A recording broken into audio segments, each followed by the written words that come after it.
Ja Morant took a really hard fall on this play at the end of game one, unfortunately appearing to re-injure his right wrist or hand and was unable to continue the rest of the game. Welcome back everybody, I'm Dr. Brian Sutterer, and on this channel my goal is to help teach you about the medical side of the sports world. And today we're going to talk about Ja Morant's right hand or wrist injury. One of Ja Morant's greatest assets can quickly turn to become a very detrimental part of his play. In physics, everything that goes up must come down, and the higher something is off the ground, the more potential energy that it has. Potential energy is the availability of energy, and it's the mass times the acceleration due to gravity times the height. So the higher somebody is off the ground, the more potential energy they have. Kinetic energy is the energy of movement. So the higher up you are, the more potential energy you have, which means whenever you land down, you're going to have a greater force. So Ja being able to get up so darn high off the court is of course an offensive advantage, but then because he's so high up, whenever he falls down to the ground, there's just that much more energy that's going to be imparted onto his body to potentially lead to an injury. As he comes down here, pay attention to the position of his two wrists because they're very different. The left wrist right here lands in more of a classic sort of foosh position, that fall on an outstretched hand where the wrist is extended outwards, and then you land delivering a lot of load through the wrist, the carpus, and through the distal radius. So very high propensity in this position for wrist fractures whenever you land on an outstretched hand like this. Also, elbow potentially. This is kind of similar to what we saw with Gary Payton III in the previous playoffs, where he landed with that arm outstretched, all that weight, all that momentum going down through the wrist. But the injury was to Ja's right hand. And so if we zoom in and actually look at the position of the right hand and fingers, he basically lands and goes into this sort of hyper extended position with his right hand down here. Those fingers are actually really sort of bent backwards in this direction. So extension is when the fingers go this way, and his fingers are getting hyper extended before ultimately the wrist kind of then rolls over into this hyper flexed position. Finally, the fingers all release. So we go from right there, a severe amount of hyperflexion all through the joints of the hand and the finger specifically, to then those release. And now we're down where the back of Ja's hand is landing on the court and his wrist is going into this hyperflexed position.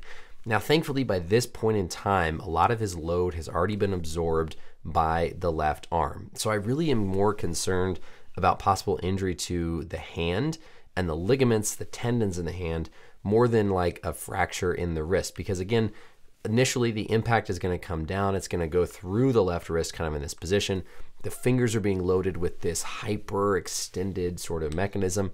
And then the fingers get released, and then we have that last little bit is the wrist hyperflexion, where the wrist is kind of come down into this position. So let's correlate some of these different hand and finger positions to what we see with our anatomy tool. And the key unknown here is what Ja was dealing with before, because we already saw he had some tape. He was dealing with some sort of wrist injury even before this occurred. If we look first with our anatomy tool on the palm, or what we call the volar side of the wrist, the main tendons in that area are going to be the wrist and finger flexors, specifically the flexor digitorum profundus and the flexor digitorum superficialis.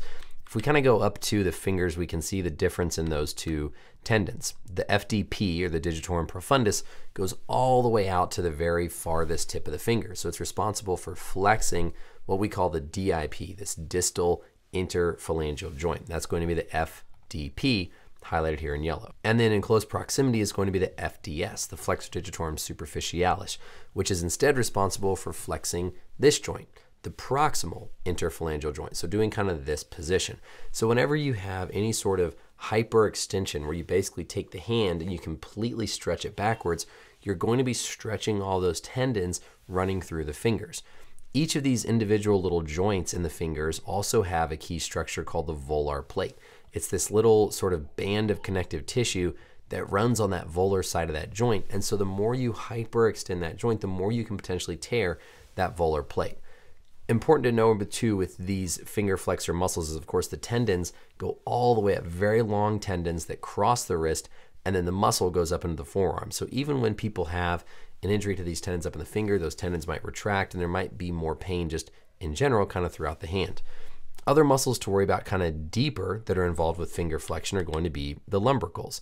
The lumbricals come off of those flexor digitorum muscles and are these thin, little tiny muscles deeper inside the palm that are also going to be contributing to a little bit of that wrist and kind of finger flexion. So certainly with this mechanism of the initial sort of hyper extension of those fingers as they landed on the court, be worried about potential injury to these tendons or muscles kind of going through that palmar side of the hand. Then whenever he has that follow through where we see that wrist hyperflexion where the wrist bends down this way, now we're going to be stressing all these structures on the back side of the wrist, and we're going to be loading the front of the wrist into compression. So tension on the back side, compression on the front as we load down.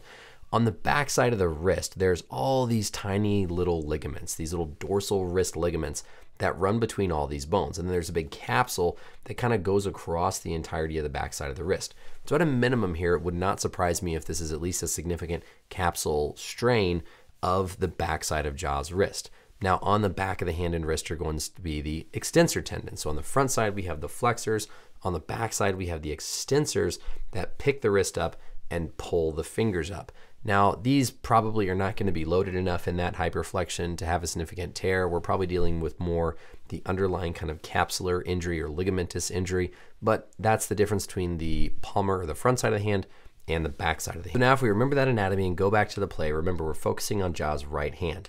As the right hand first lands, those fingers take the brunt of the load, go into a hyperextended position. The left wrist and left hand are taking the blunt of his force coming down from all that potential energy. Then the fingers ultimately sort of release as his momentum continues forward, and then the back of his hand goes down to the court, resulting in more of a hyperflexed position. So initially here, as he's landing, we'd be worried about increased tension structures on those volar surface, that volar side of the hand with those fingers, tendons, and those muscles.